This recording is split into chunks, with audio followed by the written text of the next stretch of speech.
这是1999年的全世界第一款真正意义上的3D 开放世界游戏《沙漠》。它的故事舞台在香港和桂林，讲的也都是中华文化、东方哲学和江湖武道。在欧美，它被评为世界第一影响力的游戏，甚至吸引了很多玩家来中国朝圣。可偏偏沙漠在中文游戏圈并不火热，可能因为沙漠当年没有中文版，而它又是一个只要看了攻略就会损失99%精髓的游戏。你能想象吗？一款影响力世界第一，又是讲述中华文化的游戏，却只有我们理解不到其中精髓，这实在太荒唐了。所以我陆续用了2-3个月，走了一趟香港和桂林，去寻找沙漠这个超级游戏的文化根源。我相信黑头发黄皮肤的我，一定会比西方人更能挖掘到这场冒险的真正灵魂。我要用虚实交错的方式，去详尽的拆解这款世界第一游戏究竟为什么世界第一。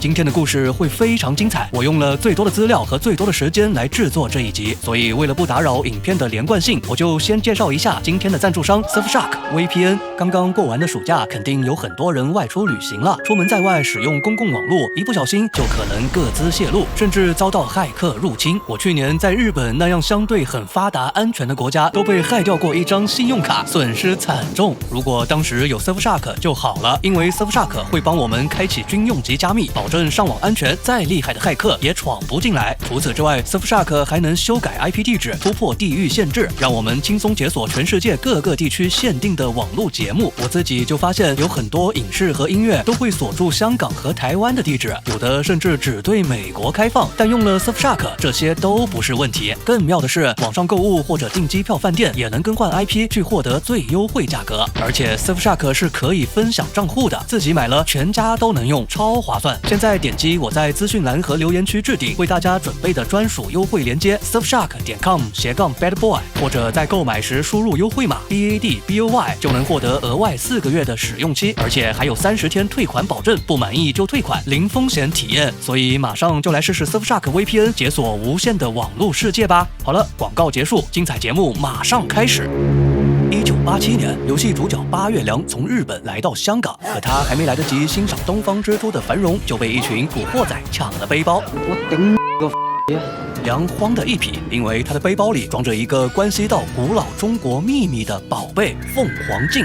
事情要追溯到半年前，梁18岁生日当天，有个叫兰蒂的中国高手闯进了八月家的武馆。兰蒂指责梁的父亲曾在中国杀了他的父亲，还夺走了宝物龙镜。话说未尽，只2-3招功夫，梁的父亲便当场殒命，龙镜也被夺走了。然而这件事并不简单，梁后来发现自己家还有另一半凤凰镜，父亲和中国也似乎有很深的情缘，整件事另有隐情。顺着线索，梁得知父亲在香港有一位知晓真相的朋友朱元达，而兰蒂背后的组织赤油门也在香港暗中活动。于是梁抛开了青梅竹马同学袁其望的情愫，带着凤凰镜去了香港寻找真相。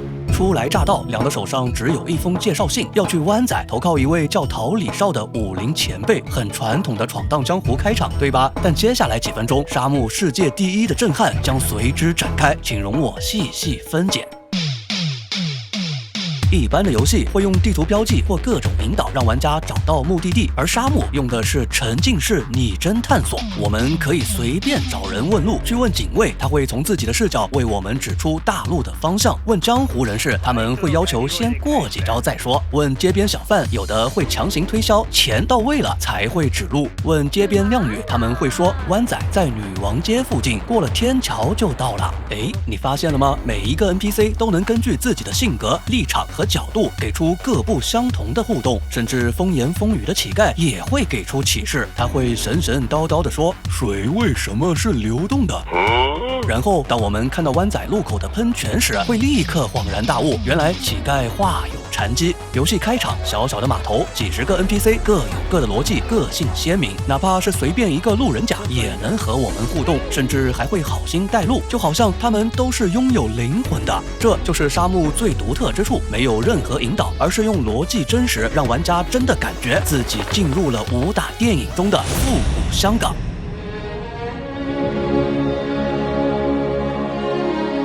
更有意思的是，沙漠的香港真的是按真实香港精雕细琢而成的。我和梁一样，从湾仔码头下船，沿着海边四处问路，走街串巷。我路过了对应女王街的皇后大道，也踏上了变成钢筋水泥的湾仔天桥。哪怕现在的香港车更多了，楼更高了，我也能凭着游戏的地理记忆找到湾仔。而游戏中标志性的喷泉广场，现在变成了更具地标性的金紫荆广场。那朵巨大的金花雕塑，又恰好和游戏里的喷泉遥相呼应。然而，这些仅仅只是沙漠的开场，只是这个世界的第一层。八月良快到湾仔时，遇到一个被古惑仔欺负的小孩，不用说，必须出手相助。但没想到，香港的套路太深了，他们是一起抢包的同伙。我顶个呀！先别急，游戏接下来的操作将展现更炸裂的沉浸感。在沙漠世界，只要推进一点点剧情，所有 NPC 就会立刻换上匹配当下情景的且符合各自逻辑的新互动。我们可以打听到抢包小孩名叫小翁，是天堂帮的成员，然后只要找到他，追上他，再干一架就能抢回背包。但这过程简直是千变万化。我们可能不小心撞坏餐馆被人拦住，也可能到最后一步慢了半秒被警卫拦下。但即便又让小翁跑了，游戏也不会 game over， 整个世界会将错就错，继续运转。所有 NPC 又会更新互动，以最新事态进展的角度再给我们线索。也就是说，沙漠世界每一丝变化都会牵动着海量数据动态运转。我们甚至可以不去抓小翁，而是通过别的路子找到他的同伙，再追再打再搞砸了也没关系。沙漠世界还能再继续自我调整，庞大的数据会一直流动，为玩家营造极致的沉浸感。这就是为什么沙漠会被评为影响力世界第一。这是用无限穷举堆砌的方式精心雕琢而成的一个真实运作的世界。我们可以一上来就抢回背包，也有可能流落街头，跟他们斗智斗勇几天几夜，最后背包总有办法抢回来的，东西也都还在，可现金钞票全都没了。眼看八月良真的要凉凉，就在这时贵人出现了。小翁有个很时髦很靓女的熟人乔伊，他第一眼就对梁很感兴趣，不仅给梁介绍了一家可以赊账的旅馆，还在码头给梁安排了工作。而沙漠为了真实感，真就让玩家在游戏里搬砖了，这也是很多人吐槽沙漠真实感过了头的地方。但别急，沙漠世界还能进到第3层。游戏一开始，梁会遇到卖艺的，打赏他们会得到花钱能带来幸运的祝福。去找算命姑娘看手相，会得知今日有破财之灾。而在旁边正好有个玩柳蛋的老哥会告诉我们，香港有很多中古店，倒卖东西能赚大钱。这些支线细节其实都是在暗示玩家钱可能会遗失，不如先花掉换成物品保值。所以打工是不可能打工的。沙漠世界几乎每家店铺都能推门进入，买东西也极为真实，就是用手拿起来到柜台结账，甚至还能开盲盒抽大奖。各种商品还分真货和山寨货，买到假货真的会血本无归，很有细节。更夸张的是，所有 NPC 除了能剧情互动，还有另一套经济互动，各种赚钱门路都可以打听得到，比如擂台比赛或者打钢珠，甚至还能自己承包钢珠摊去骗其他凯子。当然，在香港想要发哥上身大杀四方也不是梦。有钱了，旅店老板就会催账，这时候我们竟然还能藏钱装穷，靠乔伊的关系赖账。除此之外，在旅游景点遇到拍照敲诈，也能靠乔伊出面摆平。很难想象20几年前最原始的3D 开放世界游戏能做到这种程度。NPC 仿佛都是懂人情世故的，市井商铺也都琳琅满目。这一切都是为了让玩家真的感受到自己进入了1987年的带有武打电影滤镜的香港。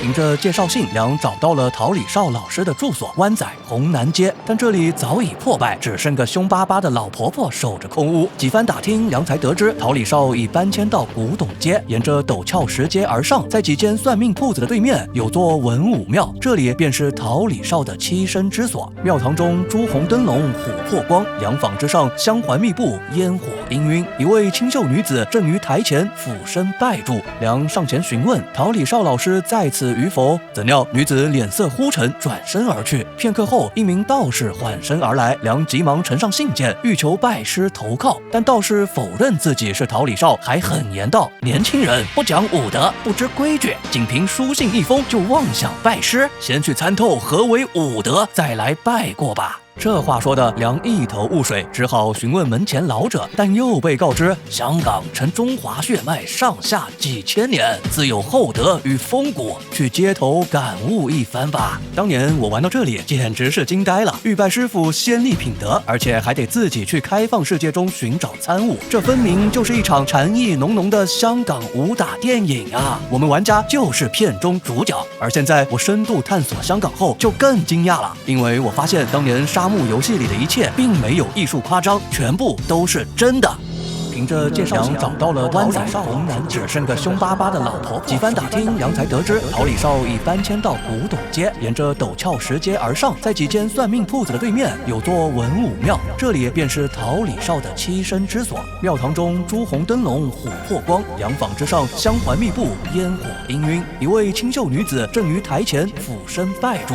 没想到，在沙漠时空的几十年后，我还能在现实香港找到连接虚拟世界的入口。那些看似美术风格夸张的石雕古董店铺，那一层层高低错落的石阶走道，竟然都是真实存在的。而文武庙的肃穆与古雅，更是被原封不动地刻进了游戏之中。原来世界上第一个真正意义上的3D 开放世界游戏，就如此细腻地还原了一个基于中华文化的世界，真的搞爆了。那么，所谓武德，是否也在虚实之间有所呼应呢？八月良一路寻访，听闻公园之中有隐士高人，但乍看之下只是个健身老人。起初良还担心与其过招会把人打坏了，结果对方明显是在老手戏顽童。良急了，使出了一招日本柔道，还以颜色。老者淡然一笑，年轻人有点意思，反手就展露了中国功夫的震撼。这是除兰帝之外，良再一次感受到天外有天的压迫感。老者坦言，他的功夫是陈氏太极，并愿意指点一二。不得不说，良确实悟性极高，只2-3手便已初探门径，漫天红叶应声而落。良很是得意，于是追问老者何为武德。老者微笑，武德之一不可急功近利，一字记之曰功。看我这一拳几10年的功夫。说罢，只微微抬手便拂袖而去。突然掌风乍起，满园红叶如骤雨飞落，良整个人都傻了。没想到市井深巷之中真有卧虎藏龙。又经街坊指点，梁拜访了理发店张师傅，但张师傅却让梁先理个发再说。随后又阴沉着脸磨起了手中剃刀，嘴上还不停地说：“哈哈，江湖险恶，武功再高也怕菜刀，弱者很容易遭人暗算，比如在理发的时候。”说着，寒光一闪，刀锋直逼梁的咽喉，屏幕上 QTE 提示疯狂闪烁，令人心颤。当年我在这里卡了很久，每次都想更快地按下去，却又总是失败。随后被张师傅赶出了门外，直到很久以后我才明白过来，张师傅表面凶狠，但刀下没有杀气。真正的考验并非手速，而是心境，临危不惧，安坐自若，方得武德之二，胆。在之后，梁又在繁华街区的商场遇到一位因破戒被逐出师门的落魄武者，若以诚相待，化解他与师父的心结，便可参悟武德之3戒。最后，在破败旧楼，梁见到一群古惑仔正在围攻凶婆婆，于是便挺身相助。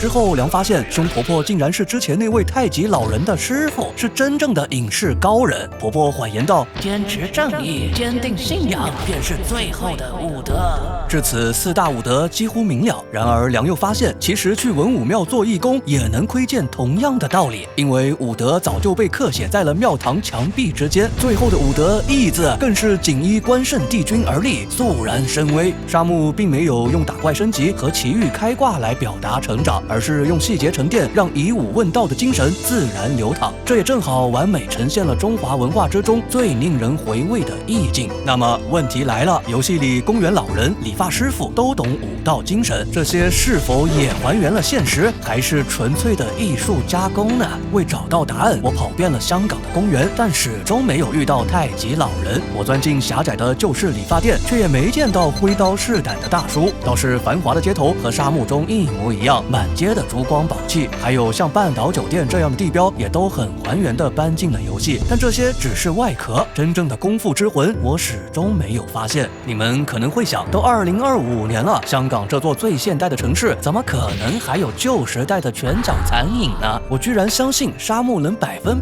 还原现实，绝对是玩游戏完成了猪脑袋。没错，我也差点就死心了。但有时候你的执念真的能被老天看见，运气和缘分会从天而降。那天我走在最有人间烟火的深水埗，隐约间听到街角传来了很古老的粤剧唱腔，好奇之下走近一看，原来是街坊福利社。再走近一看，不得了，我终于知道为什么找不到武林人士了，因为他们都来了这里参加武林大会。香港是真的有功夫的。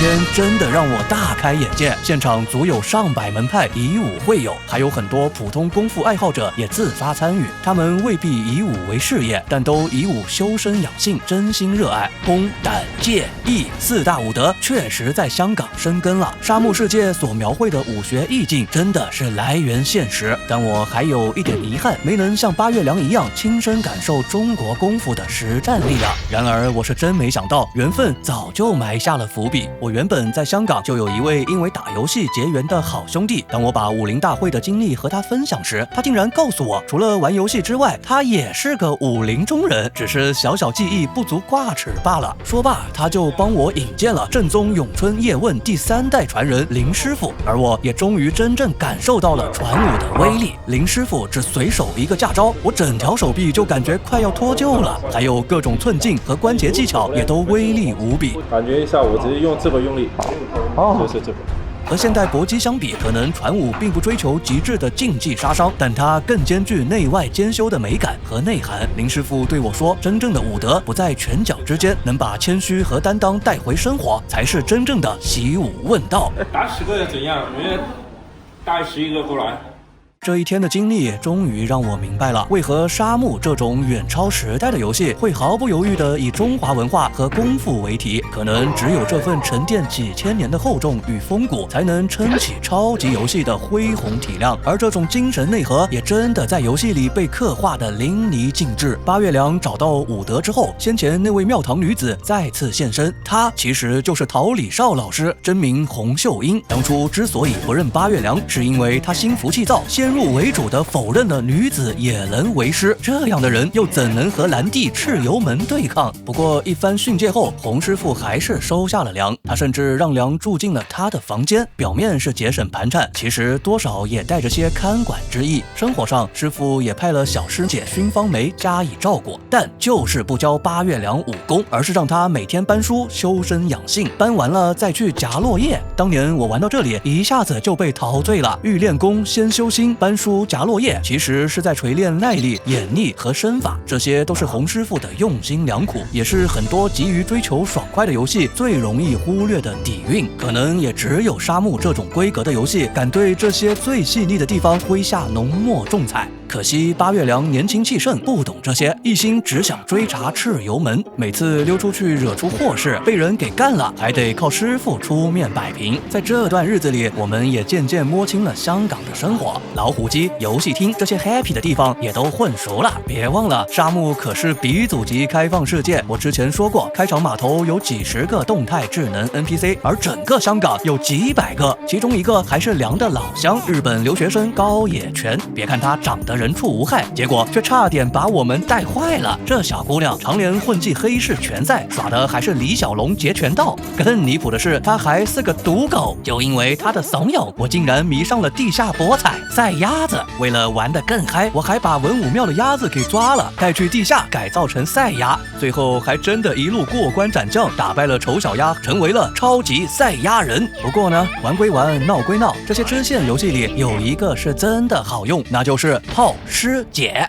师姐熏芳梅，寓意如梅花般温婉芬芳，我们可以拉着她一起行侠仗义，也能在她生日当天送上礼物。当然，八月良不可能这么聪明，支线嘛，全都靠玩家出手。师姐被哄开心了，便会透露一个秘密：文武庙藏着一本武林书，作者是朱元达，也就是梁父的挚友，也是龙凤镜背后的知情人。所谓武林书是本江湖杂谈，重要的是里面记载了可以联络朱元达的茶碗阵，这是现实中中起源于明末清初的一种江湖暗号，和天地会、洪门息息相关，通常以茶具摆放为谱，传递讯息。朱元达的谱相为1上3下2四为中，照此阵法，我在香港各个酒楼做了试验，结果竟然真的管用，瞬间就召唤了伙计向我收取茶位费。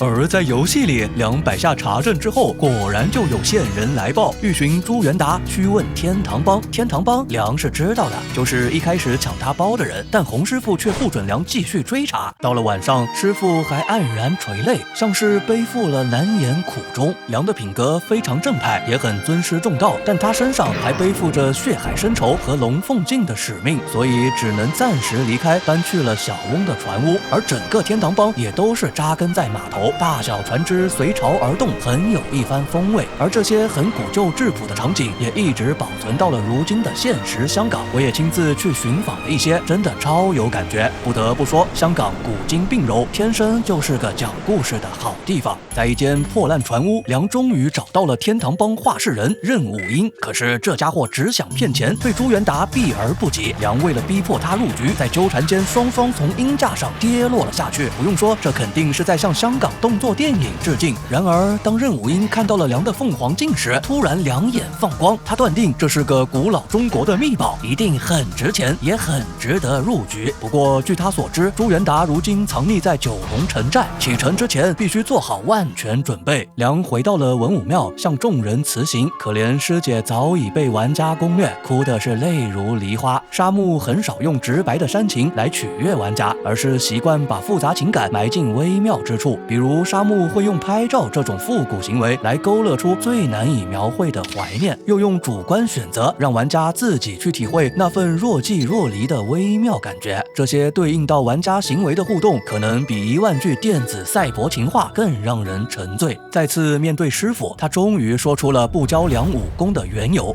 其实洪秀英也和蚩尤门之间存在不共戴天之仇，他的哥哥当年就和梁一样气盛，为复仇孤身潜入了蚩尤门，至今音讯全无。而现在的梁无论是武功还是心境也都不成熟，若要执迷不悟，那么师傅就只能让他明白何谓真正强大的中国功夫了。这一刻，游戏把武学灵魂推向了高潮。沙木制作人林沐玉曾经来中国向8极拳大师吴连之请教功夫，所以游戏设定梁和他的父亲也都传承着中国8极拳。在日本，梁还用8极拳的里门顶肘打败了兰迪的马仔。可以说8极拳精神就是沙木的灵魂。但迄今为止，慢热细腻的沙木只是循序渐进地展现了皮毛。洪师傅演示了一招外门顶肘，这才是8极拳的进阶功夫。倘若梁学会这招，兴许还有希望闯荡九龙城。这一招相比里门顶肘，不再是少年意气的咄咄逼人，而是退中蓄势，进中爆发的沉稳反击，唯有心境自然的高手才能驾驭。沙漠中的武学也延续了写实，游戏从来不会直接告诉玩家如何按键搓招，更不是点击就能会的技能，而是由师傅口传心法，重心后移，拳脚并踏，蓄劲而发，再由玩家自己摸索领悟其中手感。临别之际，师傅再次叮嘱，功夫是一门守护的技艺，力量并非为仇恨而生，而是为了承担和守护。梁谨记教诲，拜别师傅，踏上了决战之路。世間是否知山最高？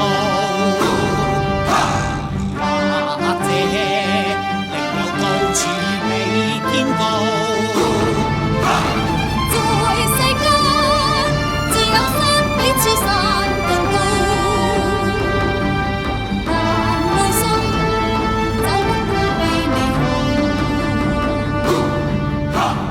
九龙城寨是香港最危险的角落，龙蛇混杂，帮派林立，各式楼宇顺着天空的缝隙野蛮生长。走进其中，就像被困入了铁皮迷宫，道中有道，楼中有楼，几乎永远没有尽头。而沙木为了追求真实，竟然把所有楼宇中无数的房间都做得可以无缝进入，而且每一间都不一样，各种设施应有尽有，甚至还有孤儿院。细节之讲究，体量之巨大，堪称变态。任武英带着梁很快就打探到了朱元达的消息，可惜来晚了，兰帝早就先一步进入城寨。朱元达收到风声，已经躲了起来，于是兰帝就扶持了本地帮派黄天惠作为手下，坐等梁一行人自投罗网。黄天惠话事人斗牛天生神力，梁与任武英二人联手都打他不过，还被很屈辱地铐了起来。在绝境之中，二人被迫学会了信任与默契，最后终于靠着小翁的开锁技巧和乔伊的支援，才虎口脱险。九龙城的第一战算是完败了，但从这一刻开始，梁终于不再是孤身一人，我们终于有了一群过命的好兄弟。众人重振旗鼓，很快又发起了二番战。这一次，大家终于抢先一步找到了朱元达的藏身地，推门而入，梁愣住了。这里的很多摆设竟然和梁在日本的家别无二致，甚至还有一件八月家的武道服。看来父亲真的和朱元达关系很深。破解青龙、白虎、朱雀、玄武四神兽机关后，朱元达终于现身。但这一次又被算计了，黄天惠、黄雀在后包围了众人。正如洪师傅的警告，梁血气方刚，心境不定，始终未能看透敌人的狡诈。但师傅没有放弃梁，而是一直在暗中守护。只是梁骨子里依旧是那个犟种，又一次拜别师傅去找兄弟们了。二番战结束，又是惨败，朱元达还落入了敌手，情况万分紧急，只能尽快发起第三战。这一次的计划是让八月梁打地下拳赛，博取蚩尤门武探的赏识，再借机潜入敌营。这一步很是凶险，简直就和洪师傅的哥哥当年一样。但梁还是去了。而我也坐着大巴来到了现实的九龙城寨，不过这一趟我并未抱太大希望，因为现实的城寨早就拆掉了。然而运气和缘分依旧在眷顾着我。正巧我来的时候，九龙城在办怀旧展览，我很幸运看到了很多资料，甚至踏入了一座座1:1复刻的城寨建筑。我发现真正的九龙城寨不只是我原本想象中的赛博朋克迷宫，其实也有很多外界难以知晓的温度和人情味。而沙漠就把这种情缘化作了故事的一部分。梁在打拳赛期间，偶然邂逅了一位拉二胡的老者。短短数语，梁得知老者竟然是他父亲生死与共的旧相识。为了帮助梁，老者传授了一门以心眼探敌的绝技。凭此功夫，梁在拳赛中如虎添翼，连番得胜，名声大噪。不久后，蚩尤门武探果然把梁带去了黄天惠总部，兄弟们也各显神通，悄然尾随。一群人一层层杀伐突围，直逼高处，途中还顺便把斗牛的女朋友给欺负了。梁一路冲上楼顶，终于和兰帝正面相遇了。仇敌在前，宿命将至，梁狠狠地握紧了拳头。可就在此时，斗牛也抓住了小翁，一边是仇敌近在咫尺，另一边是重要之人的性命。梁心头狂乱，却又在刹那间想起了师父的教诲：功夫是一门守护的技艺，力量并非为仇恨而生，而是为了承担和守护。没错，如果连身边的人都保护不了，学着功夫又有何用？梁回望小翁，再无半点犹豫，但也因此错过了追击兰帝的机会。而剩下的斗牛也依旧不好对付，梁和对方的体型差距太大，就算拼尽全力连续施展看家本领里门顶肘，也根本顶不动这个皮糙肉厚的怪物。每一次冲击就像撞上了铜墙铁壁，而对手只是区一个熊抱，就能轻而易举地压碎人的肋骨。再给多干几下，八月梁就彻底废了。可恶，到底该怎么办？梁很认同师父的教诲，也很清楚自己修为尚浅，凭一股蛮勇不知道能走多远。可梁的性格就是刚勇，不善言辞，唯一会做的就是把满腔热血燃烧成奇迹。想着想着，梁想起师父说过，他的武功太过锋芒，太急功近利，这只是最低阶的修为，高手必须放下执念，心如止水，见招拆招，以力卸力。没错，不要用杀红了眼的双目去死盯着敌人，而是要用心眼去感受杀气。斗牛怒吼着再次扑来，声势如排山倒海。就在生死一线的刹那，梁骤然踏步，重心后移，顺势卸掉了狂暴的力道，然后蓄劲而发，八极拳奥义外门顶肘。轰然一声巨响，斗牛庞大的身躯瞬间失去了支撑，重重砸在了空旷的楼顶。兰帝单手抓着直升机，居高临下和梁对视了片刻，随即不屑地离开了。也许在他看来，梁的修为仍然不值一提。众人回到居点，终于朱元达揭开了沙漠最重要的秘密：梁的父亲和兰帝的父亲其实是一同习武的挚友，二人情同手足，绝不可能互相残杀。但如今兰帝的父亲确实死了，死因无人人知晓。而龙凤镜在传说中可以召唤魔神蚩尤，让人获得无穷的力量。但朱元达所知道的是，龙凤镜其实关乎到清朝遗落的庞大宝藏。听到这里，任武英狂喜，他早有预感帮助梁会发达的。朱元达没有理他，直接演示了凤凰镜的用法。在烛光和烟雾中，镜面折射的北斗七星就是宝藏坐标，但必须有另一半龙镜才能得到准确位置。想要揭开更多的谜团也很简单，去桂林。龙凤镜本就来自桂林，所有的谜团都会在桂林汇聚，而兰弟也肯定去了桂林。临行前，梁再次回到了文武庙，师姐依旧不舍，但也还是希望梁可以完成宿命。月光下，洪师傅把压箱底的八极拳奥义全都交给了八月梁。或许他应该相信梁真的能创造奇迹，或许他失踪的哥哥也和梁一样，正在某处和命运殊死搏斗。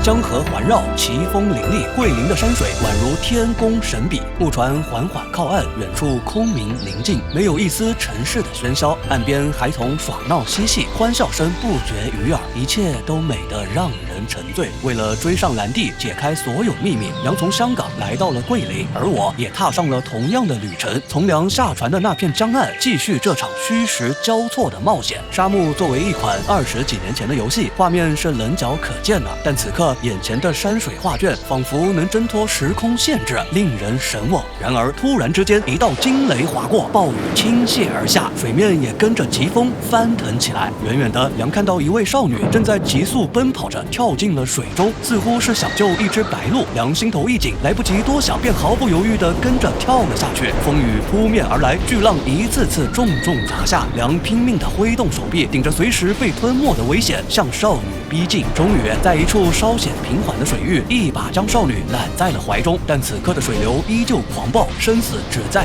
一线之间。他们每一次呼吸都越发的困难。不知过去了多久，终于有河神垂怜，将他们冲上了岸边。白鹭也安然无恙。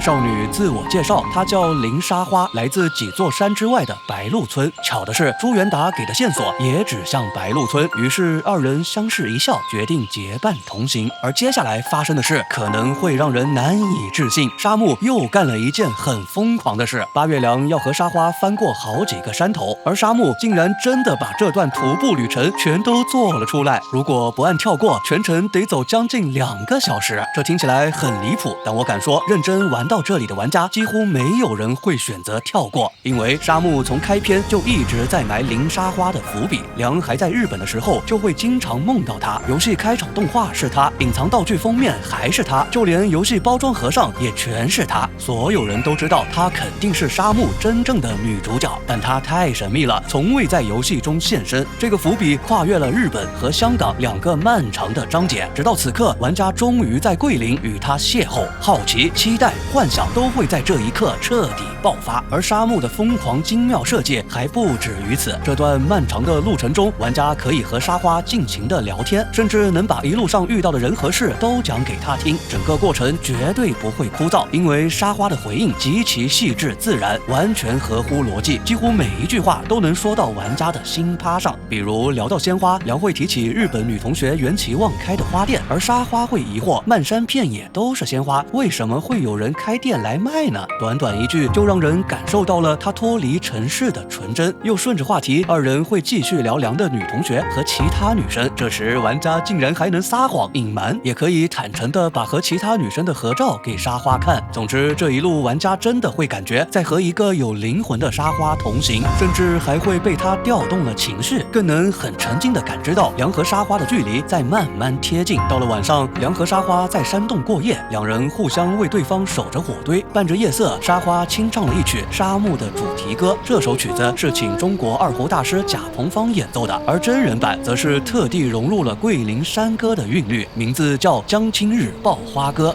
豊かに注いだ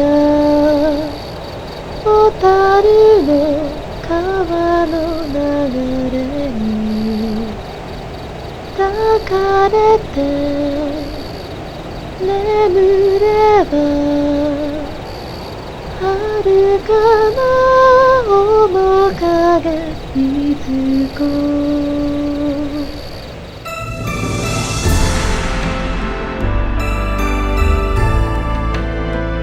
第二天，二人继续赶路，沿途尽是美景，各种由鲜花铺展的地毯布满了山野，无数蒲公英随风而动，就像是一场大山里独有的绝世雪景，轻盈而又梦幻。一路上，梁好奇地问着山里的故事，沙花则是打听城市的模样。两位主角和玩家3个人的世界在交谈中逐渐相融，不知不觉，白鹿村终于到了。一棵巨大的红花古树映入眼帘。沙花介绍道，这棵树名为沙木，他从小就在这棵树下长大，就连名字也是父母根据这棵树给他取的。但后来他的父母意外不在了，自他记事起就一直跟着养父生活。傍晚时分，沙花亲手为梁做了一顿山间美味。饭后，梁四处参观，无意间发现沙花家里竟然有龙凤镜的图纸。一问才知道，原来沙花的养父就是村里的石匠。这一切都巧合得太不可思议了。那棵叫沙木的古树和游戏是同一个名字，而关键的龙凤镜似乎就是出自沙花养父之手，几乎所有答案就在眼前，触手可及。第二天，沙花带着梁去石洞寻找养父，然而关键时刻，养父竟然失踪了，只留下一张字条和一把宝剑。整件事突然从逐渐明朗变得更加诡异了。而在石洞深处，就正好有一处可以安置宝剑的基台，梁拔剑而入，却发现有些卡壳。沙花想要帮忙，竟被一道闪电震开。再次尝试，奇异的事情发生了，宝剑竟然和沙花产生了共鸣，而在另一边也正好有一座适配凤凰镜的基台。接下来，眼前的景象让所有人目瞪口呆，石壁之上赫然浮现出了2枚巨大的龙凤镜。沙花看了看梁，想起了白鹿村的古老传说，东方有少年持凤凰而至，与白鹿村之女相逢，自上古已定之命运，2人将同心共成之。好家伙，真的太令人期待了！看样子龙凤镜不只是宝藏钥匙那么简单，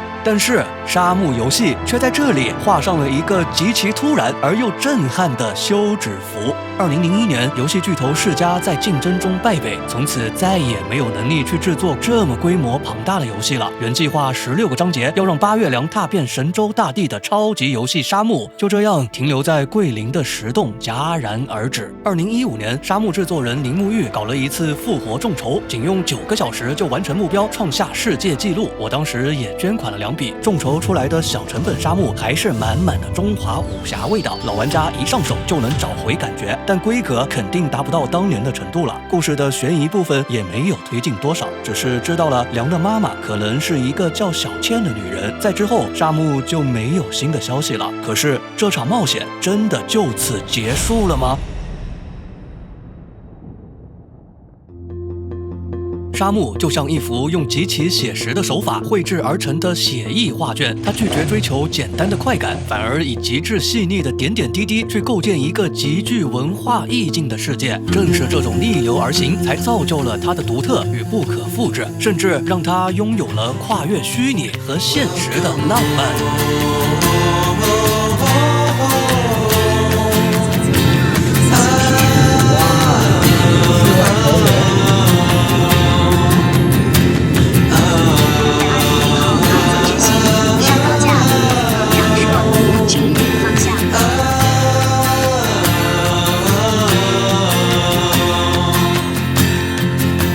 今年夏天，我和八月良一样，几乎没做什么准备就去了桂林，只是靠着最原始的问路、打听、交流，就像一场发生在现实的沙漠冒险。奶奶，请问一下，你知道这个树有多少年了吗？好多年了。好多年。原来当地真的有一棵充满传说的古老巨木，那些山路美景也能和八月良沙花走过的景色重叠在一起，甚至他们最后停留的石洞，我也亲身去到了。在桂林阳朔有一间很特别的中外交流学校，很多热爱中华文化的外国人都喜欢在此聚会交流。我在这里认识了一位多才多艺的中方老师，也遇到了一位70多岁还特地来学中文的日本老奶奶，她的家在神奈川，于是我就和他们聊起了灌篮高手和沙漠。Slam Dunk 美丽的地方。对，非常美丽。镰仓高校前车站。我还提议学校可以演奏沙漠的主题曲《江青日报花歌》来营造气氛。沙漠这个游戏的主题曲很好听。诶，没错，聚在这里的外国人之中，有一部分就是因为沙漠而来。2015年沙漠众筹，第一个捐出大额2万美元的美国玩家就出自这里。他当时在沙漠社群说自己并不富裕，但因为热爱沙漠，所以来桂林给山村孩子做了英文支教老师，一干就是好几年。那2万美元，他原本打算捐给他所在的 VET 支教组织，但正巧遇到沙漠众筹，他认为捐给沙漠能吸引更多人去关注到桂林。很遗憾，我这次并没有联系上他，他已经回美国了。但这里的校长给了我很多当年的新闻资料，原来 VET 就是这所中外交流学校里的外国人创办的。因为桂林依靠旅游业，海外游客很多，所以 VET 就专门给山村孩子辅导英文，好让他们将来更容易工作。顺着这件事，我在中外交流学校的帮助和当地村民的指引下，找到了那位美国玩家曾经支教的山村小学。是的，我也想尽一份力，做个志愿者。我给孩子们带了一些书本、学习用品和乐器、体育用品之类的，也陪着他们一起吃饭、玩耍、学习。大家好，同学们好。他们就像零沙发一样，会满脸认真地围着我问很多天马行空的问题，那份纯真真的让我记忆犹新。说实话，虽然我会在网上讲故事，但平时就是个不善言辞的宅男。我想给孩子们微笑，但最后看着都像傻笑。当然，我最想做的其实是用广播这种我比较擅长也不那么害羞的方式，给孩子们讲一场关于沙漠、关于勇敢少年的故事。但在山村，这其实很难实现。虽然现在看来，这里的条件已经好很多了，每个教室都有电视，但老师告诉我，这些教学用具有一部分是爱心人士捐赠的，而且也有和我一样因为沙漠找到他们的。至于学校自己的经费，其实比较紧张，他们都用在了孩子的健康和安全上了，其他能省则省。所以除了一个做操的大喇叭之外，教室里根本没有广播系统。我想了想，决定给他们捐一套。当天我就去桂林市区找了工程队，但因为临时下单，安装刚好卡在我离开桂林的最后一天。结果那天偏偏又遇上了暴雨，工程一直到晚上8点才搞定。终于每间教室都能听到从广播室传来的声音了。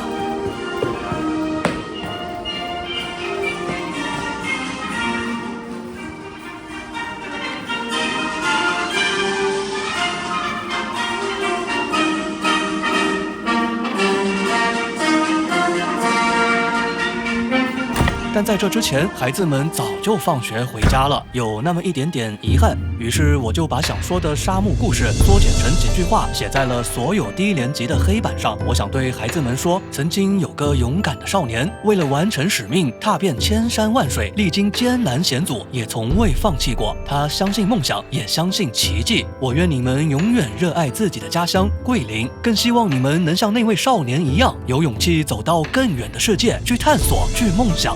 写完这些，我悄悄地离开了，很舍不得，也很想再来。然而就在这时，我收到了中外交流学校老师发来的讯息，他邀请我离开之前小聚一下。我去了，然后差点感动到哭死。他们竟然为了欢送我，专门排练了沙漠的主题曲《江青日报花歌》。在古筝和琵琶的悠扬乐声中，我拼命地忍住泪水。那一刻，我仿佛穿越到了沙漠世界，看到了正在山间吟唱的林沙花。这真的是我生命中最美好的一个夏日。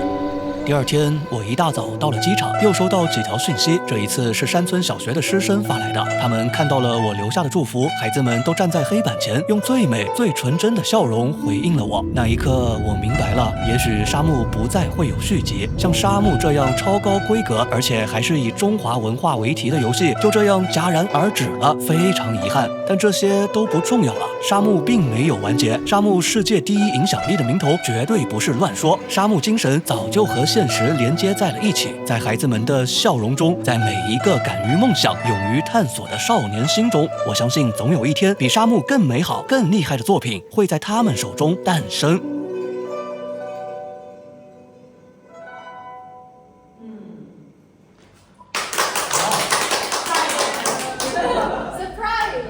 这首歌叫《江青日报花歌》。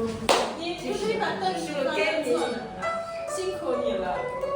这是我唯一能够为你所做的。你说你既出钱又出人又出力，太感谢了。谢谢。